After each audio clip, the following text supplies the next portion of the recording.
and welcome to Probable Causation, a show about law, economics, and crime. I'm your host, Jennifer Doliak of Texas A&M University, where I'm an economics professor and the director of the Justice Tech Lab. My guest this week is Conrad Miller. Conrad is an assistant professor of economic analysis and policy at UC Berkeley's Haas School of Business. Conrad, welcome to the show. Thanks for having me. Today, we're going to talk about your research on how the racial composition of a place affects punishment severity. But before we get into that, could you tell us about your research expertise and how you became interested in this topic? Sure. I'm a labor economist. So half of my research focuses on how workers sort across firms and the role that firms play in generating income inequality, particularly focused on racial and gender inequality. The other half of my research looks at discrimination and racial disparities in other contexts. So that includes the criminal justice realm. I first started thinking about racial disparities in criminal justice outcomes as a research topic in graduate school. So actually my co-author and grad school classmate, Ben Fagerberg, and I were looking to work on something. And we were originally interested in how the increase in incarceration rates in the United States in the 80s and 90s affected local labor markets, including racial inequality in those markets. To study that, we wanted to use variation across counties in how punitive their local courts were in order to construct an instrument for studying the causal effects of incarceration policy. But then in the course of trying to do that, we realized a couple things. First, actually just getting the data to execute that was quite challenging, much more challenging than we anticipated. And second, just documenting how local courts varied and how punitive they were and what explains that variation was actually pretty interesting in itself. So your paper is titled Racial Divisions and Criminal Justice, Evidence from Southern State Courts. As you mentioned, it's co-authored with Ben Fagerberg and it's forthcoming in AEJ Policy. And so as some background here, there is, of course, a long-running conversation about racial disparities in criminal justice outcomes, particularly incarceration in the U.S. And a lot of that conversation focuses on how much racial bias matters. That is, to what extent are otherwise similar Black and white people treated differently by law enforcement and the courts in a given place. But in this paper, you're interested in a different way that racial bias might be driving the racial disparities that we see in the data. So what is the hypothesis that you and Ben had in mind? Yeah, let me first take a step back and say a little bit about motivation here. So there's a broad social science literature, mostly outside of economics, that argues that crime and criminal justice in the US is and has been a fundamentally racialized political topic. So in particular, many have argued that race and racial politics play a central role in explaining why the US has such high incarceration rates relative to the rest of the world. So as you say, there's been this a lot of focus on documenting and understanding racial disparities in various stages of the criminal justice process. So that would include arrests, charging decisions, sentencing. And these disparities are quite large and striking. Yet if we just look at incarceration rates for white Americans, actually that rate alone would rank exceptionally high among peer nations. So if race plays a central role in explaining why US incarceration rates are so high, we actually need a mechanism that can explain why the incarceration rate for white Americans is also exceptionally high. Now, our basic hypothesis that we're interested in is that places that are racially diverse, which would include the United States, those places are more punitive for everyone. And the mechanism we have in mind is that voters both shape criminal justice policy and they exhibit what's called in-group bias in their preferences over policy.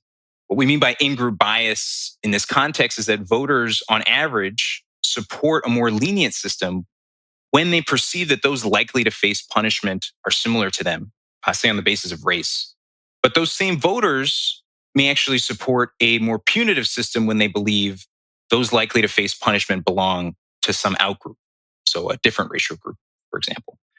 Now, returning to this question of racial disparities, a side effect of this mechanism we have in mind is that one factor that may be contributing to racial disparities in criminal justice outcomes in the US is actually that Black people are concentrated in racially diverse places where criminal justice systems are likely to be more punitive for everyone. And so before this study, what did we know about how racial composition and in-group bias affect local preferences and policies? We knew a fair amount, though I'd say a lot of this prior research looks at support for redistribution and public goods provision rather than criminal justice policy per se. So, for example, there are a lot of papers or several papers showing that in surveys, people express more support for redistribution and redistributive policies when they perceive that the beneficiaries of that redistribution belong to their own racial group. There are also survey experiments showing that just priming respondents to think about diversity, either immigration or racial diversity, just priming them to make them consider those issues makes respondents less supportive of redistributive policies, which suggests that diversity itself can actually shift people's policy preferences in this space. There's also evidence that spending on public goods, including education, is lower in areas that are more racially heterogeneous, more diverse. Now, in particular, there's some evidence on preferences over criminal justice policy. So, for example, when white survey participants are randomly shown information about racial disparities in punishment, there's evidence that they become more supportive of punitive policies like three strikes laws. But what I think is less clear in this literature is what implications these survey patterns have for policy outcomes.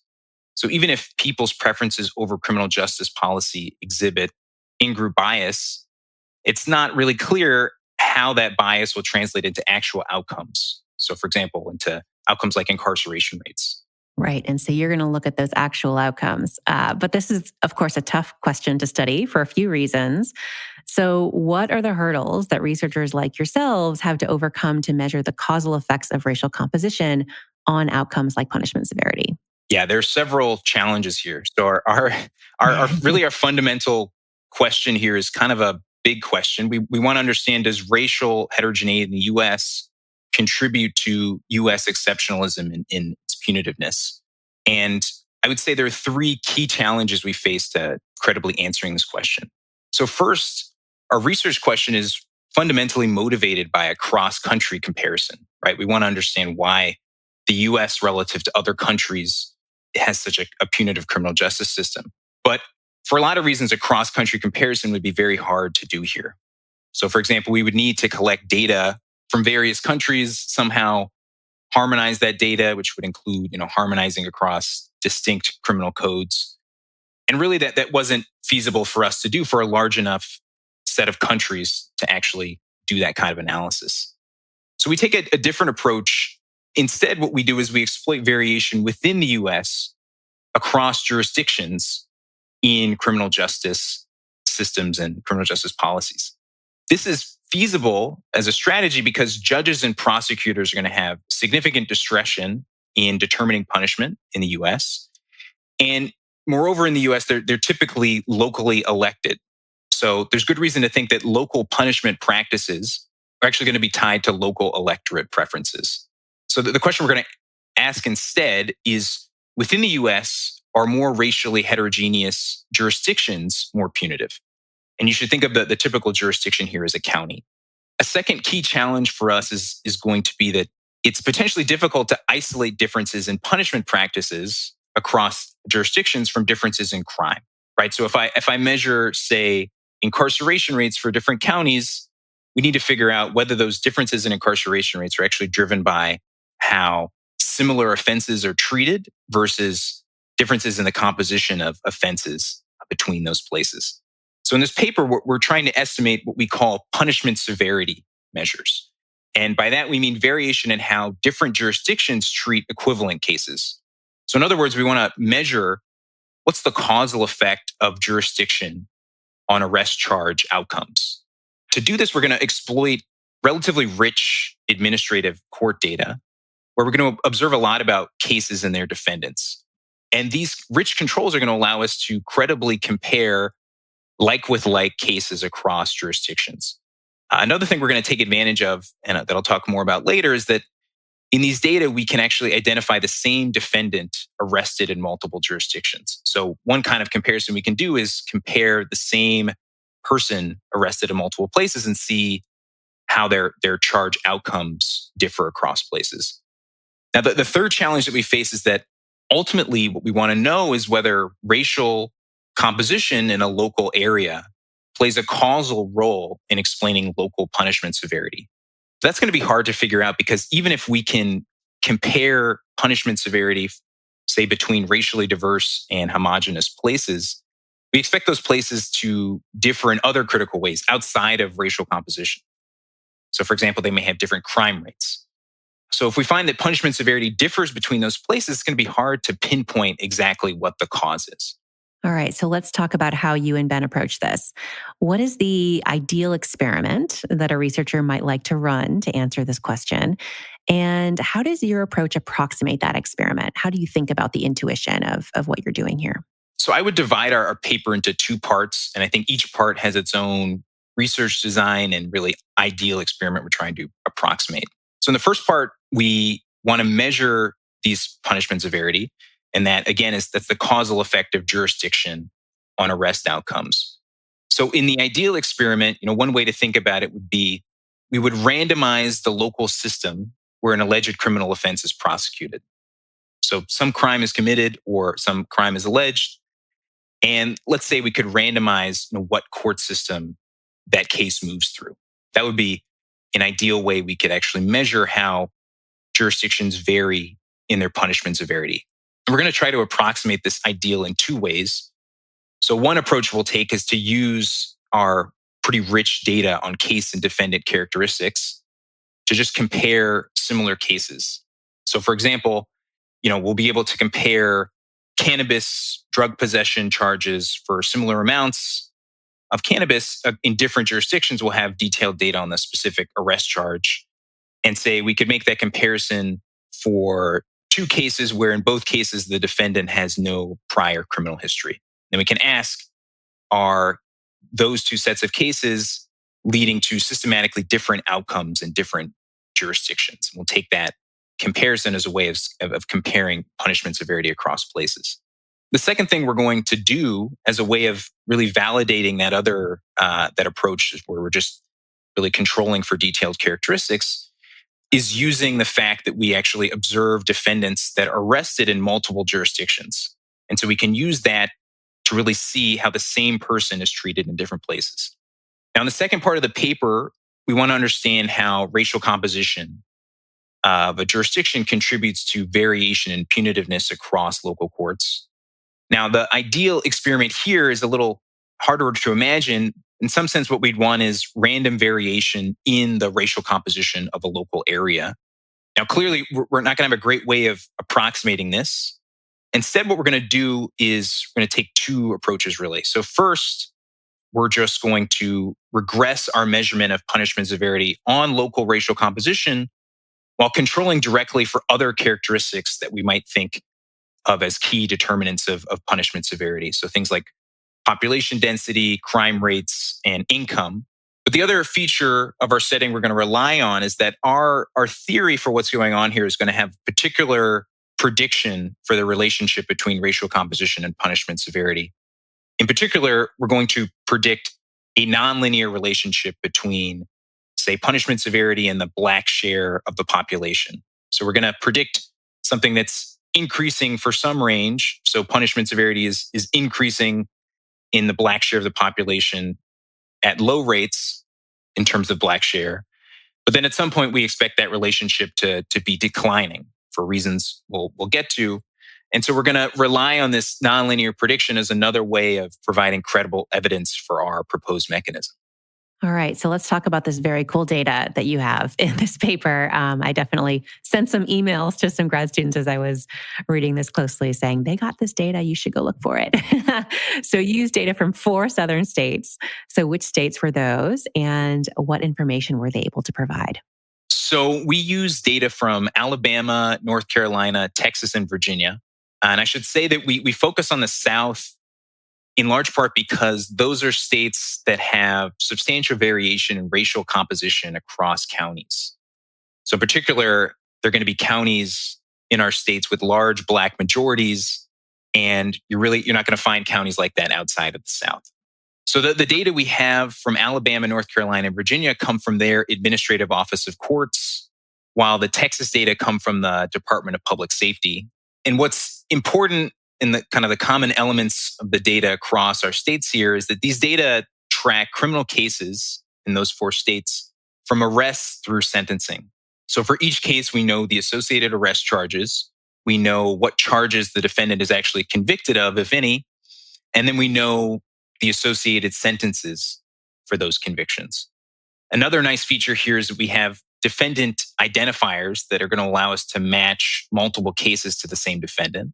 And another feature of their data that turns out to be actually pretty important is that they include charges that are later dropped or dismissed. So it turns out that jurisdictions vary a decent amount in how often charges are dropped and dismissed. And that actually is an important margin for a variation in punishment severity across places. So, as you mentioned, your first goal in this paper is to document the variation in punishment severity across places within each state. So, how do you use all this data you've collected to measure punishment severity? Yeah, so the metric we focus on in the paper is whether a criminal charge leads to a jail or prison sentence. So we call the share of charges that lead to an incarceration sentence the confinement rate. So essentially, we're going to measure confinement rates across jurisdictions. And our punishment severity measure is just a locale's confinement rate holding other charge characteristics fixed, as well as defendant characteristics. So our baseline strategy for estimating punishment severity is we're going to essentially take a selection on observables approach. So for each charge or case, we can regress an indicator for whether that charge led to a confinement sentence on a rich set of charge and defendant characteristics, say including the specific offense the defendant was arrested for, that defendant's criminal history, et cetera. But we'll also include fixed effects for each jurisdiction. So what we're ultimately doing there is we're controlling for these other characteristics in terms of, arrest charge and defendant criminal history.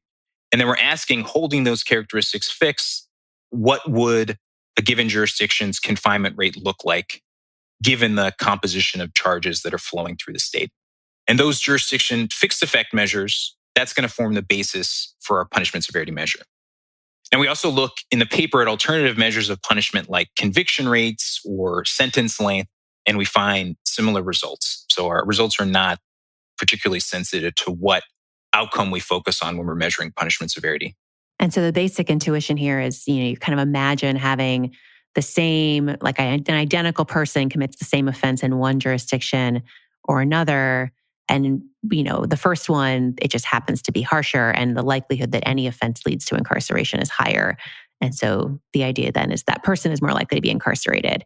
And so what you're really assuming here, I think, is that, you're able to see everything that matters about these different cases, right? And that's why the really rich data is so important.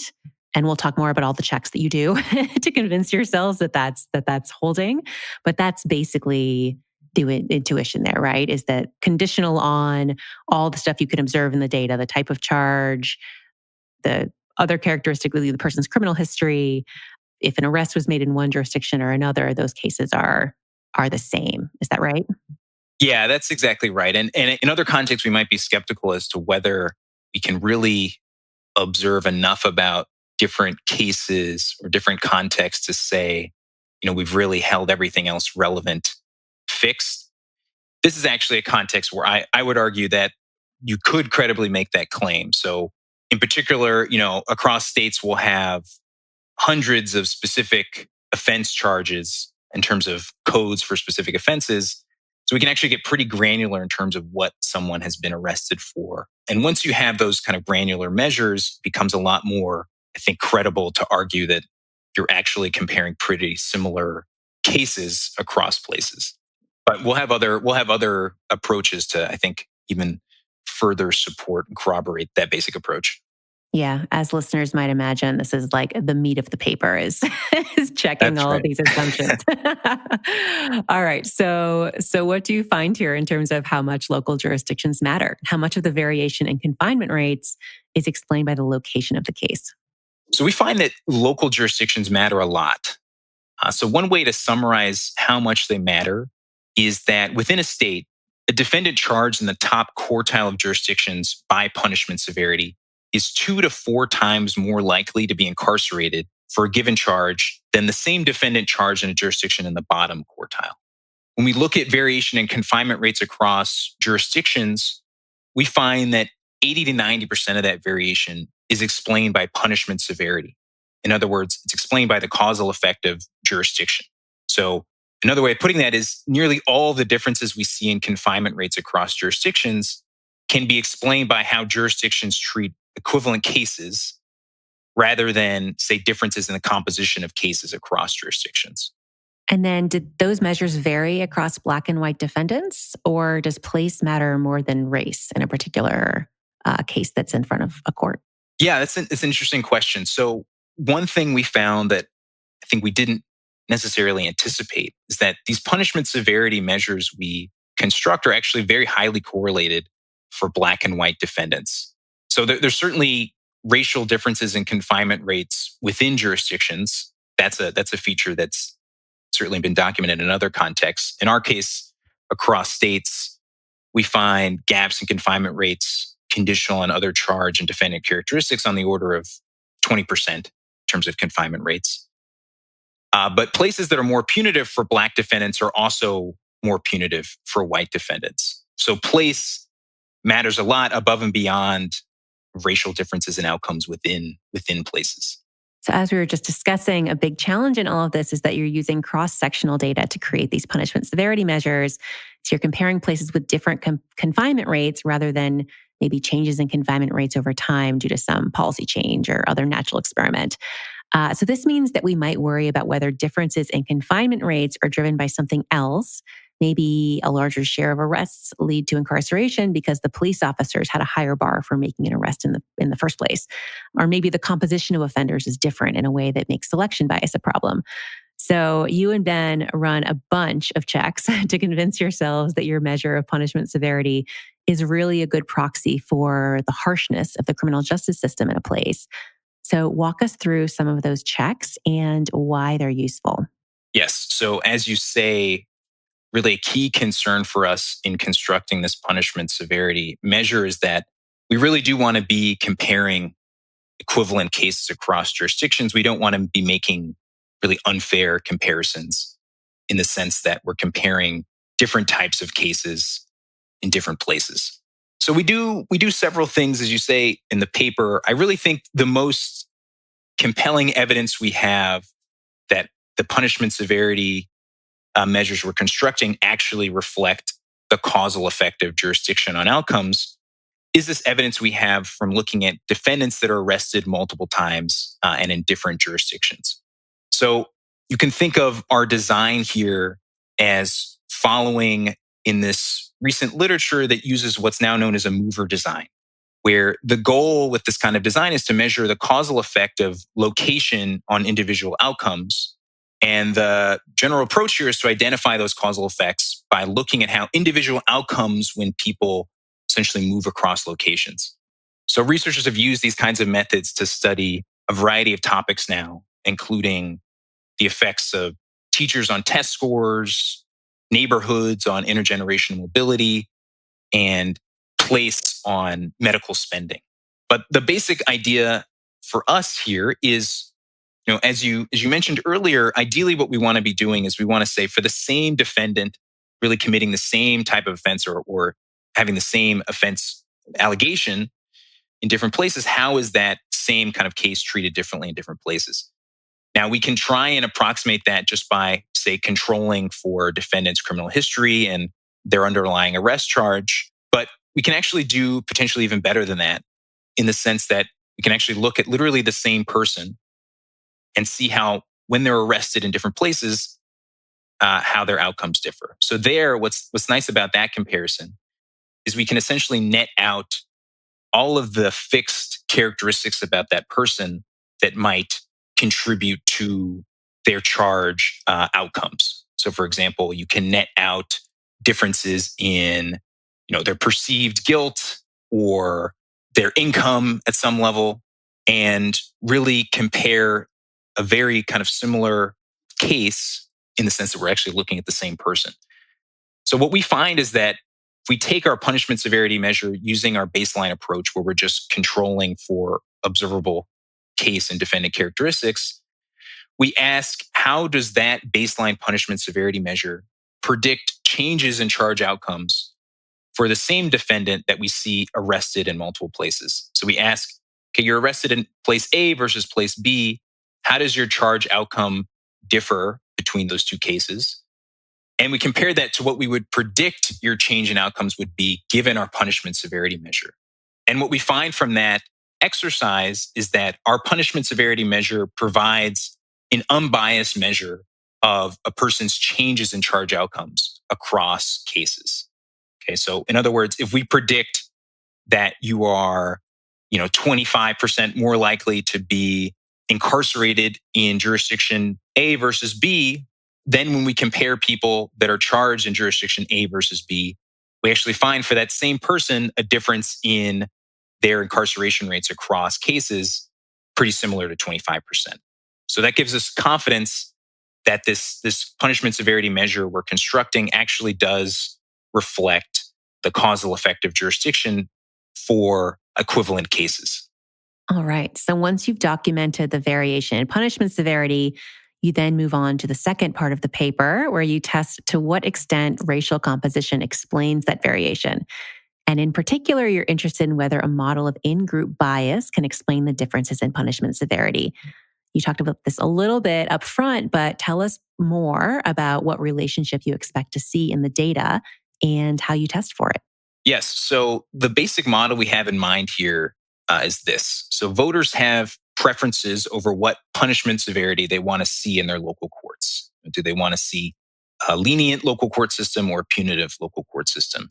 And we assume that voter preferences exhibit in-group bias. And as we talked about earlier, this is supported by evidence across various disciplines. So what we're thinking of is when a voter considers what level of punishment severity they want for the local courts, they think about who is likely to be a defendant in their context, in their local context. So when voters perceive that defendants are likely to belong to some outgroup, say a different racial group, they're going to prefer more severe punishment. While on the other hand, if a voter thinks the typical defendant belongs to the in group, they're going to prefer a more lenient approach. What that model is going to predict is an inverted U-shaped relationship between the Black share of the population and punishment severity. So in particular here, we're thinking of a case where there's two racial groups, think of Black and white, and white voters are going to prefer more punitive policy as the Black share of defendants increases. And you can think of kind of the opposite relationship for Black voters. But for jurisdictions with sufficiently large Black populations, the pivotal voter is actually going to be Black, right? So for smaller Black shares, we'd expect this increasing relationship between the Black share defendants and punishment severity because there the pivotal voter is more likely to be white. But on the other hand, for sufficiently large Black populations, the pivotal voter is more likely to be Black. And in that case, you'd expect punishment severity to be declining in the Black share of defendants. So ultimately, we take this model, which gives us this prediction for an inverted U-shaped relationship between the Black share of the population and punishment severity, and we take that to the data. And what do you find when you run that analysis? So consistent with this model, we find this striking inverted U-shaped relationship between punishment severity and the Black share of the population. So in particular, what does that mean? It means that jurisdictions with very large white majorities are relatively lenient, as well as jurisdictions with very large Black majorities. While it's the more diverse places in between that are substantially more punitive. So one way of quantifying, how important this inverted U-shaped relationship is that we find that within states, defendants are 27% to 54% more likely to be incarcerated if they're arrested in these peak heterogeneity jurisdictions. So by peak here, I mean at the peak of the inverted U-shape. So they're more likely to be incarcerated in those jurisdictions relative to those arrested in homogenous jurisdictions. And as we talked about earlier, that same pattern actually holds for both Black and white defendants. Right? So you don't want to be a Black or white defendant arrested in these relatively diverse jurisdictions. Okay, so you're finding that punishment severity follows this inverted U shape with the racial composition of the place. You also test for whether the black white gap in punishment severity follows the same pattern. So, what was the question you're trying to answer when you do that, and what do you find? Yeah. So in our basic model, it's quite restrictive in the sense that we've assumed that voters can affect how punitive their local court for all defendants. So even if voters prefer to punish outgroup defendants, but not in-group defendants, we've assumed in our basic model that voters can really only choose the punishment severity for all defendants. But that assumption we're making, you can think of as optimistic in the sense that maybe voters are actually able to influence not just the overall level of punishment severity in their jurisdiction, but also the level of racial disparities in punishment severity. So, in other words, maybe a racially biased electorate can institute racially biased punishment severity.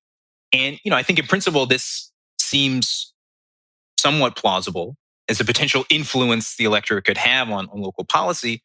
But interestingly, what we find is that racial gaps in punishment severity are not systematically related to the racial composition of the local population. So we find that there are racial gaps in outcomes, but the magnitude of those racial gaps do not seem to be related to racial composition in the same way that overall levels of punishment are related to racial composition. So it's not as though more racially diverse jurisdictions also have larger racial gaps in confinement rates. So again, your main hypothesis is that local racial composition affects punishment severity through the preferences of this local electorate. So another test that you run that I really liked to support this is that you look at whether support for statewide ballot measures related to punishment has the same inverse U-shaped relationship with the Black share of the population. So tell us a little bit about that and what you find there. Sure. So as you say, the underlying mechanism we have in mind for what drives this relationship between local racial composition and punishment severity is that it's driven by the preferences of the local electorate. That the local electorate can affect policies, say, by voting for their local judges or prosecutors. But I think one shortcoming of our main analysis is that we don't actually have direct data on that mechanism, right? We're not necessarily looking at the voting patterns of the local electorate in these different jurisdictions. So, one way we try and get at this in a supplementary analysis is we look at how local voters vote on statewide ballot initiatives related to criminal justice policies. So, for example, one kind of ballot initiative here would be, what kinds of defendant rights should there be in a given state? So we can code up how people vote on those ballot initiatives as either relatively punitive or relatively lenient. I should say here, we're using data here on ballot initiatives collected by Claire Lim, Jim Snyder, and David Stromberg in another paper that they generously provided to us. And so what we could do in our four states is we could actually compare our punishment severity measure to how voters in a given jurisdiction vote on these ballot initiatives. And so what we find is that we find two things. So first, we find that indeed places where we measure that local courts are punitive are also places where the local population tends to vote on these ballot initiatives in a way that indicate preferences for punitive local courts. And we also find this inverted U-shaped relationship between racial composition and local preferences, where instead of using our punishment severity measure, we just look at how people vote on these ballot initiatives. Now, that exercise is more noisy with these ballot initiatives than what we can do with the punishment severity measures, but you see generally the same pattern. Now, one thing that I think is important to keep in mind with this exercise is that these ballot initiatives are not actually about, what people want to see in their local courts, right? This is about statewide policy. And the mechanism we really have in mind is electorate preferences for local courts. So the exercise is not exactly what we would want, but we think it kind of gets part of the way there. Absolutely. Okay, so what are the policy implications of your results? What should policymakers and advocates who are concerned about racial disparities in the criminal justice system take from all this as they try to find ways to reduce those disparities? Unfortunately, I don't think the policy implications of our work are particularly clear. And that's probably true of a lot of work studying the effects of racial heterogeneity on policy. But at a high level, I think our work highlights that racial divisions can affect not just disparities within jurisdictions, but also disparities between jurisdictions. So those interested in racial disparities should be monitoring those between jurisdiction differences and how those differences may be influenced by race. Our work also highlights the perhaps unanticipated side effect of racial divisions in society broadly. So, in the same way those divisions shape our spending on the social safety net, they can also shape incarceration rates. And as a consequence, policies that somehow improve cohesion may also influence incarceration rates by affecting voter preferences for criminal justice policy. Now, our work doesn't say anything about what those policies would look like, but it does suggest the consequence of such policies. I think our work finally highlights a potential downside of having important and powerful criminal justice actors as elected officials, as we do in the United States. So it's likely the case that this setup contributes to the fact that we have such dramatic variation in how local courts operate under essentially the same criminal code within a state as we measure in our study. So moving beyond your paper here, I know it's been out for a little while. Have any other papers related to this topic come out since you and Ben first started working on this study? Yeah, I think there are a few papers that have come out that I wouldn't say are directly in the space where we're operating, but have definitely, I think, shaped how I interpret our paper and this sort of general line of research. So, for example, there have been a couple of recent job market papers actually looking at how media coverage of crime, local media in particular, affects police behavior and some indirect measures of voter beliefs. So, in particular, here I'm thinking of a recent paper by Nicola Mastorocco and Ariana Ornaghi, and a job market paper by Jonathan Moreno Medina. And both of these papers are using these pretty clever research designs, trying to isolate variation in local crime coverage and looking how local crime coverage affects sort of how the local criminal justice system operates, in particular focused on police behavior and housing market prices. What I like about this research and how I think it connects to our work is that it really, in a more granular way, I think considers one mechanism that we have in the back of our mind, which is that these very local preferences and local beliefs that voters have actually influence local outcomes in a meaningful way in terms of how various criminal justice actors operate. Another, I think, related work here is the job market paper of Alora Dureninacore, who's my colleague here at UC Berkeley, and I believe was a guest on your podcast. So she has this amazing job market paper looking at the effects of the Great Migration on places, essentially. And she's looking at primarily intergenerational mobility and how Black in-migration to Great Migration destination cities affects intergenerational mobility in those areas. One mechanism she has in mind is that Black in-migration could affect how local public goods and kind of local public spending is distributed. So in particular, she finds that police spending increases in these areas where Black in-migration increases. And I think you can think of that as related to the mechanism we have in mind here, where by contrast to what we have, she actually has, in some sense, a natural experiment that generates quasi-experimental variation in the racial composition of different jurisdictions. So she's not looking at a punishment severity per se. Instead, she's looking at spending on, say, police, but potentially, those things are quite related. And then I think there's a series of papers that have document patterns that I think are consistent with our findings, although they're not exactly framed as such. So there are a few papers documenting racial disparities in courts and in policing behavior. So here I'm thinking of Rahavi and Starr's paper in the Journal of Political Economy, Goncalves and Mello, their recent AER paper, and Raphael and Razzo, who have a recent paper in the Journal of Labor Economics. And what's similar across these three papers is they're interested in documenting racial disparities in different aspects of the criminal justice system. So in prosecutor behavior and sentencing, in how police give speeding citations, and then the Raphael and Razzo paper, thinking about how police decide whether to book or simply release juvenile defendants that they arrest.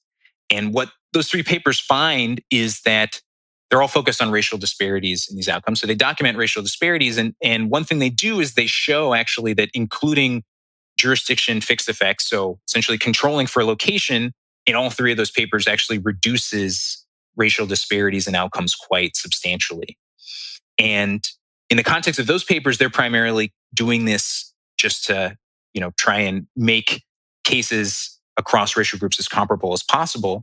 But the fact that including jurisdiction fixed effects, these controls, actually affects disparities so dramatically really suggests that the Black population, and in some contexts, Hispanic populations, are concentrated in places that are generally more punitive.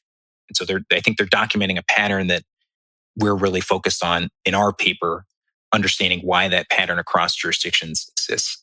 Your paper also reminds me of a neat paper by Alex Albright, who's a grad student at Harvard. And she looks at the implementation of risk assessment tools in pretrial detention decisions, so bail decisions.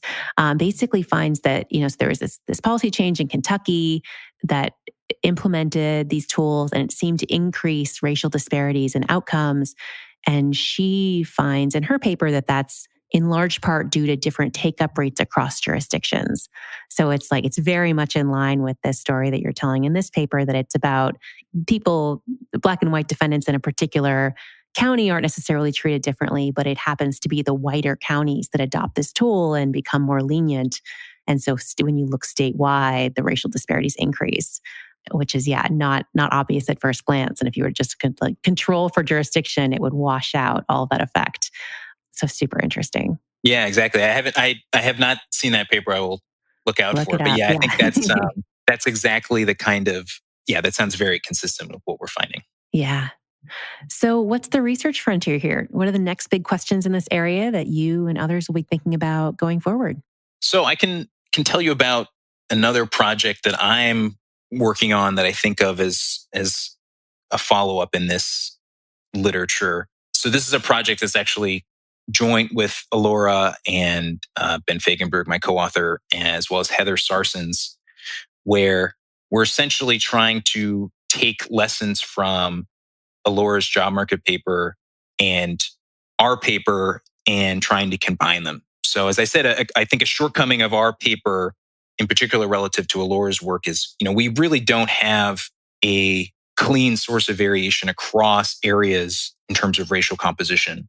So we can make the case that, the fact that we see this striking nonlinear relationship between racial composition and punishment severity reflects the fact that, racial composition itself is contributing to variation in punishment severity. But I think the thing that kind of lurks in the background here is that you might worry that there are just other differences across these places that are also contributing to variation in punishment severity that we're not capturing. So what we're trying to do in this follow-up work is using the research design from Alora's paper that measures variation in migration flows coming from the Great Migration, and combining that with our punishment severity measures in this paper. So the idea would be for a different set of states, in particular states that received inflows of migrants in the Great Migration, construct punishment severity measures for those locations and ask whether places that received larger inflows of Black migrants from the Great Migration due to plausibly exogenous push factors and migration flow patterns, see whether that variation in migration actually seems to affect local punishment severity measures. So kind of using a better or cleaner source of variation in terms of racial composition.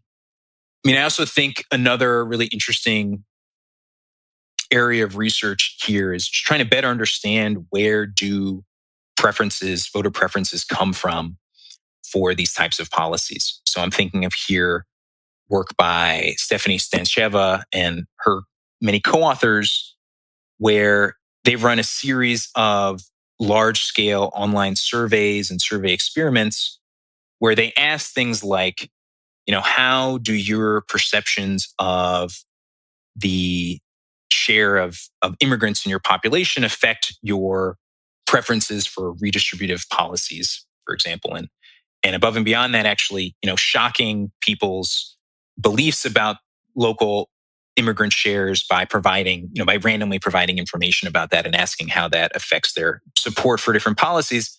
I think that kind of approach with these kind of large scale surveys and looking at variation across areas, I think that kind of research, looking at criminal justice policy in particular, would be a really sort of exciting thing to do to get a better handle of understanding what actually shapes people's preferences for these types of policies. My guest today has been Conrad Miller from UC Berkeley. Conrad, thanks so much for talking with me. Thanks, Jennifer.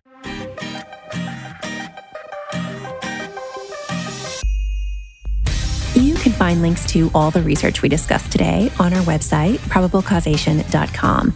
You can also subscribe to the show there or wherever you get your podcasts to make sure you don't miss a single episode.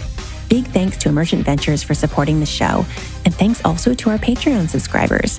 This show is listener supported, so if you enjoyed the podcast, then please consider contributing via Patreon. You can find a link on our website. Our sound engineer is John Kerr, with production assistance from Haley Griesaber. Our music is by Werner, and our logo was designed by Carrie Throckmorton. Thanks for listening, and I'll talk to you in 2 weeks.